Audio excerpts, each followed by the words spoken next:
Who were the ancient Africans? How they live? What were their achievements? What can we learn from their past?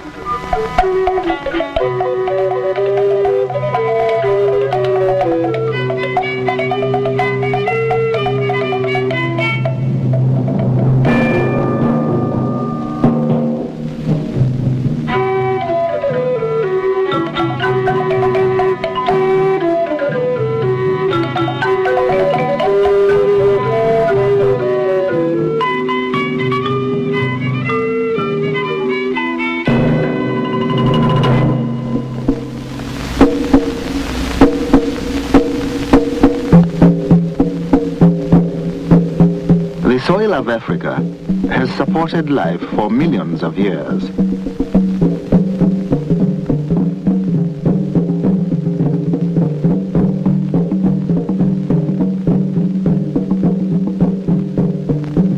It is probable that man originated here, and that we all might be descendants of the past Africans.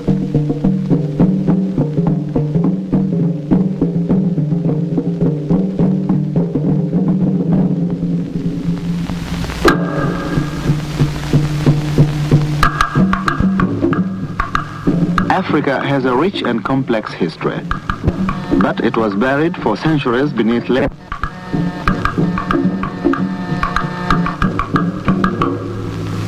European exploration of the continent was long discouraged by insects carrying malaria and sleeping sickness, fertile sea coasts,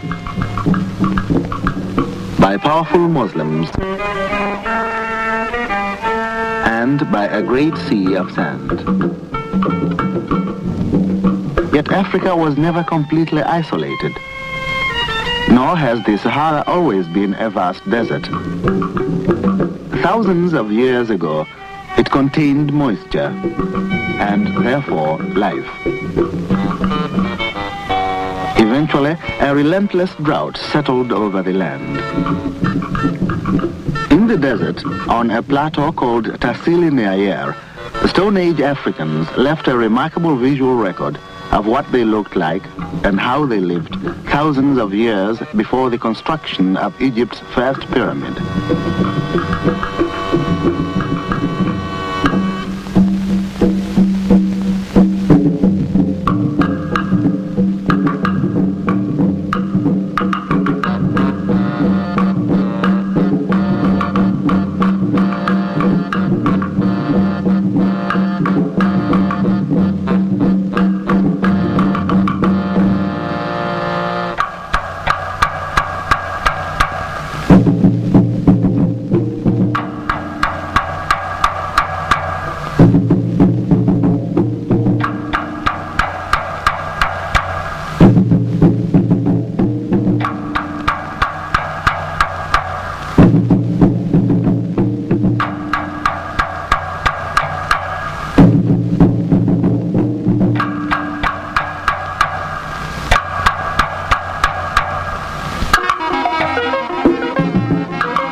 After many centuries, both the land and painting became dry and barren.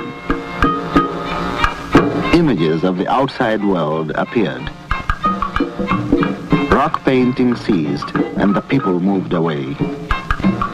Silence and pit vipers took possession of the now sandy wastes.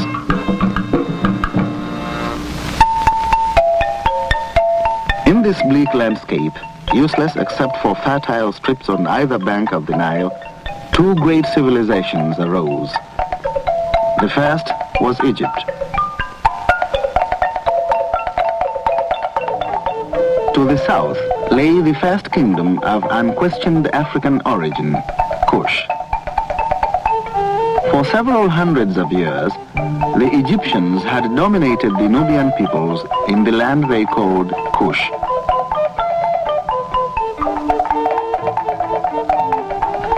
But about 750 BC, when Egyptian power had begun to decline, a wave of Kushite kings pushed north to the Nile Delta, conquered their former masters, and became Egypt's 25th dynasty.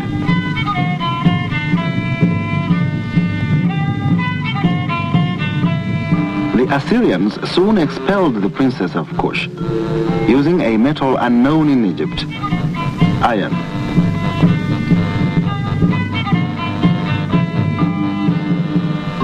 Driven south, the Kushites found that their own land was rich in iron ore. And they learned to produce the new metal themselves.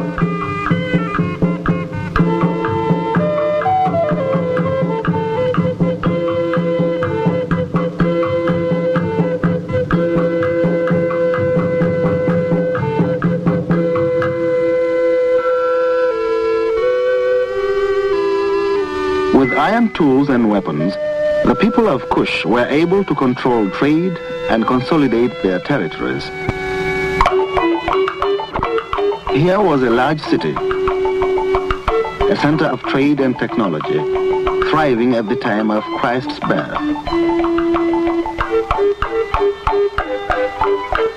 Who were ancient Kushites? In 430 BC, the Greek historian Herodotus provided one of the first descriptions. South of Egypt is the country inhabited by the blacks. After many days' travel, one reaches a big city named Meroe, said to be the capital. The inhabitants make war according to pronouncements.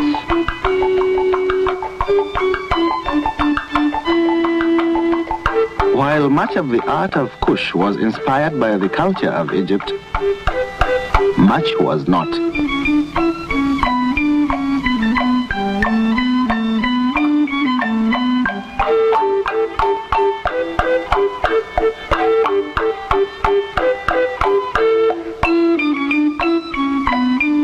Perhaps someday, the written records of Kush, still undeciphered, will provide answers to its vanished past. About 350 AD, Kush was conquered by peoples from the Ethiopian highlands, known as the Axumites. They had created a civilization with its own language, writing, and architecture. Large monuments were chiseled from single blocks of stone. Axumite woodwork was suggested by such carved details as doors and locks.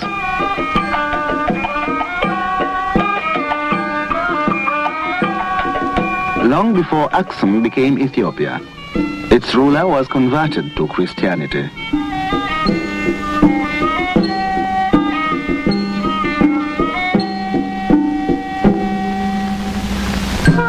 Monasteries became centers of worship and learning. Often they were hidden in the mountains, secure from non-believers and women.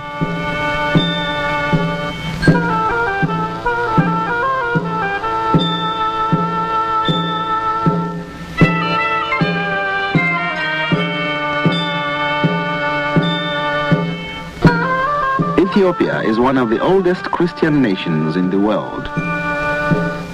Its emperors trace their ancestry to the Old Testament, to King Solomon and the Queen of Sheba.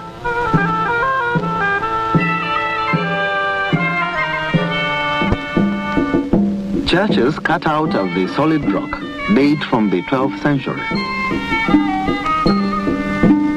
Christian ceremonies were observed as early as the 4th century.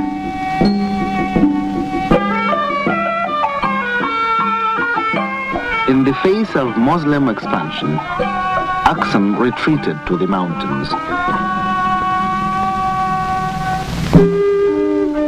Muslim expansion also nurtured competition for trade along Africa's east coast. Cargo is still transported by ancient sailing vessels called dhows. An early Portuguese administrator described this commerce. The men are for the most part brown and black. They speak Arabic and are great barterers. The vessels of the country are of good size and decked. There are no nails, and the planks are held together by cords. This is a place of great traffic.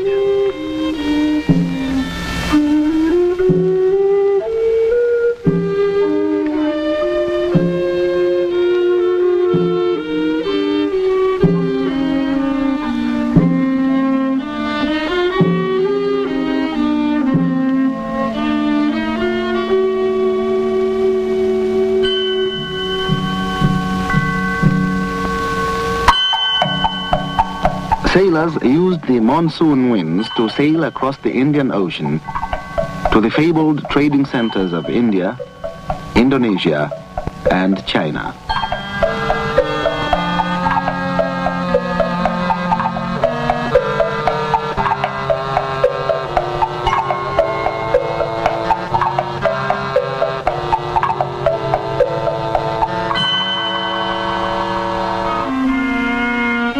As early as the 8th century, Arabs had begun to settle along the east coast and to build in their traditional manner.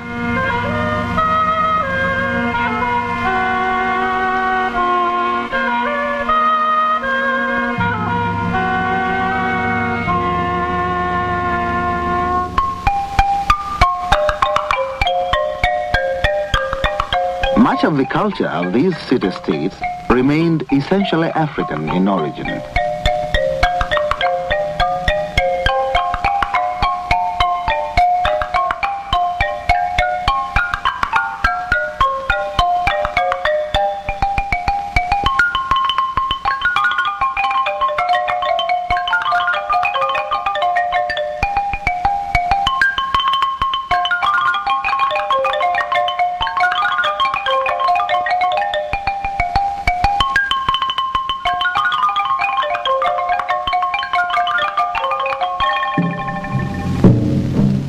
Further to the south and inland, other Africans were constructing the mighty stone walls of Zimbabwe as a temple or a fortress. The Portuguese, who probably never saw Zimbabwe, had heard of the famous stone walls and wrote of them in the 16th century. In the midst of a vast plain is a fortress of masonry within and without, built of stones of marvelous size, and there appears to be no mortar joining them. This edifice, more than 25 spans in width, is almost surrounded by hills, and on one of them is a tower more than 12 fathoms high.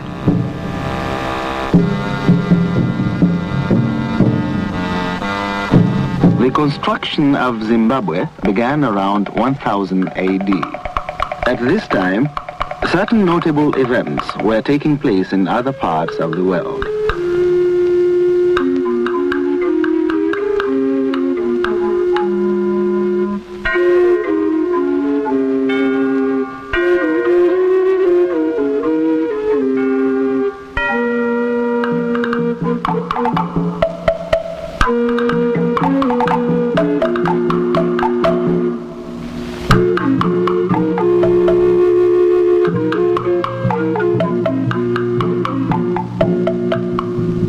This time, empires rose and fell in West Africa. The trading kingdom of Ghana was then one of the richest empires of the world. It was described by the Arab geographer al-Bakri. Ghana has two towns situated in a plain. The one inhabited by the Muslims includes 12 mosques. The town the king lives in is 6 miles away. The king's palace is composed of a castle and round-roofed huts the whole being surrounded by an enclosure similar to a wall. In the woods around the king live the priests who look after the religion. When the king gives audience to his people to listen to their complaints and set them to rights, he sits in a pavilion behind which stand 10 pages holding shields and gold-mounted swords. The subjects of the king salute him by throwing dust on their heads.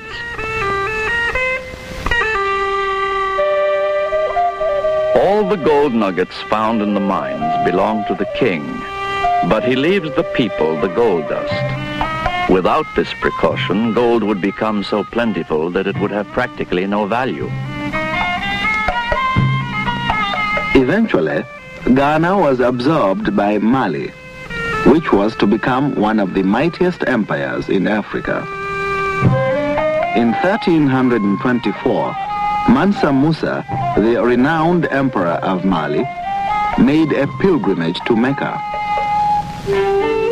He left his country with 100 loads of gold, all distributed in the course of his journey, some to desert people whose path he crossed. The route to and from Mecca passed through Cairo, where he poured the torrents of his generosity, spreading so much gold that when he departed, the merchants had to lower its rate. After Mansa Musa's death, Mali declined. In the 15th century, the empire was absorbed by the Songhai kingdom.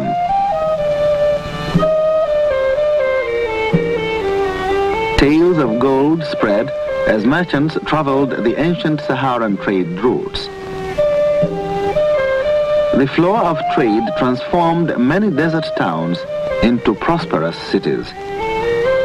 One was the legendary Timbuktu. In 1510, Leo Africanus wrote, "The king rides forth led by noblemen. Here are great scores of doctors, judges, priests, and other learned men who are bountifully maintained at the king's cost. Hither are brought diverse manuscripts. More profit is made from the book trade than from any other line of business. Salt is very scarce here, for it is brought by land from 500 miles distant." Salt, a necessity in a hot, dry climate, was worth its weight in gold, as it had to be brought from great distances by camel caravans. The well-traveled Muslim scholar Ibn Battuta accompanied a salt caravan in 1352.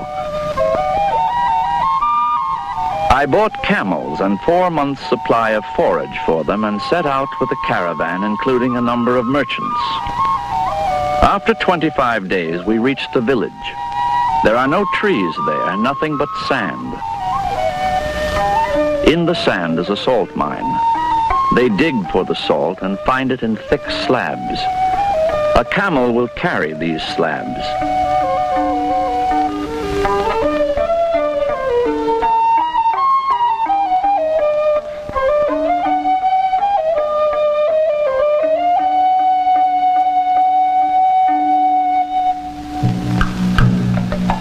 The blacks use salt as a medium of exchange, just as gold and silver is used elsewhere. They cut it up into pieces and buy and sell with it. The business done amounts to an enormous figure in terms of hundredweights of gold dust.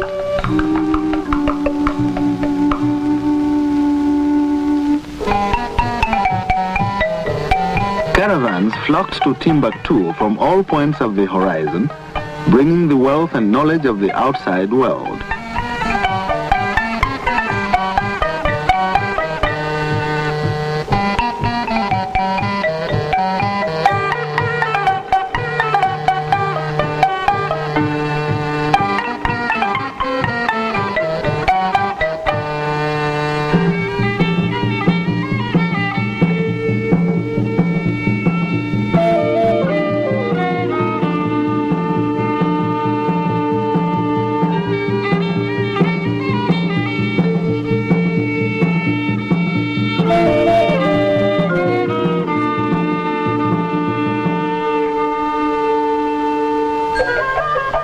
By the 11th century, Islam had achieved a firm hold on West Africa. Ibn Battuta was impressed by the devoutness of the Muslims. They make their prayers punctually. They regularly attend their meetings of the faithful. On Fridays, anyone who is late at the mosque will find nowhere to pray. They zealously learn the Quran by heart. The children who are neglectful in this are put in chains until they have it memorized.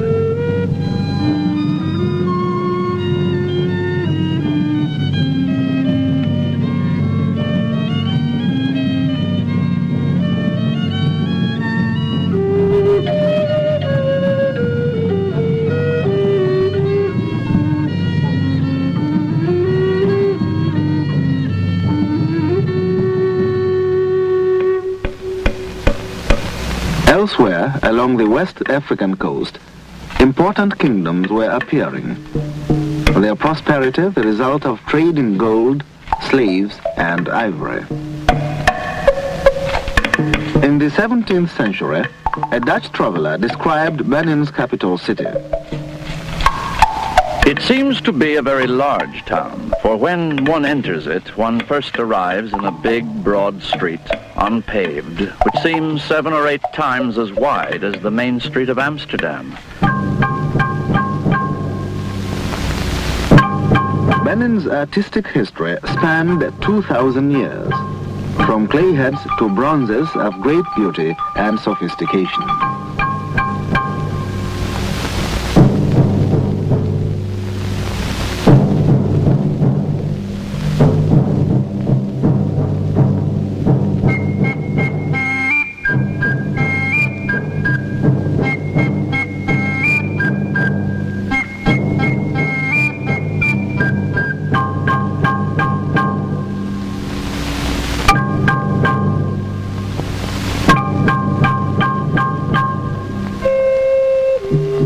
Objects in bronze were cast in the lost wax process. A figure was carved in wax, encased in a clay mold, heated, and replaced by molten metal so that the wax itself was lost.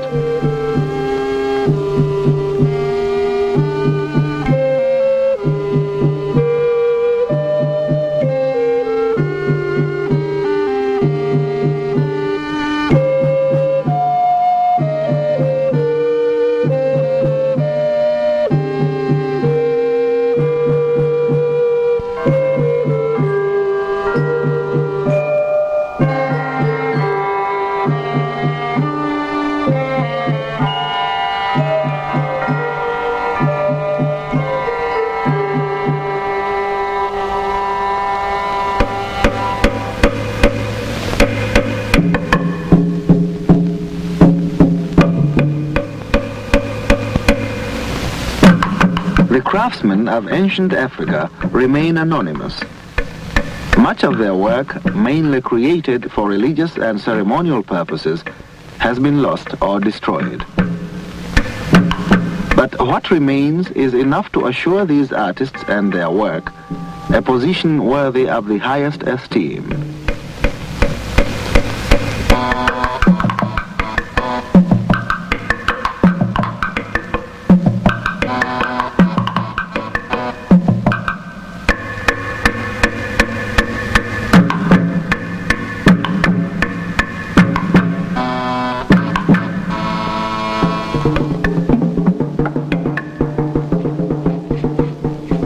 Just begun to understand the diverse civilizations that form Africa's long history, and to appreciate Africa's many cultural achievements. There is always something new coming out of Africa. Herodotus wrote these words many centuries ago, and this observation is as true today as it was then.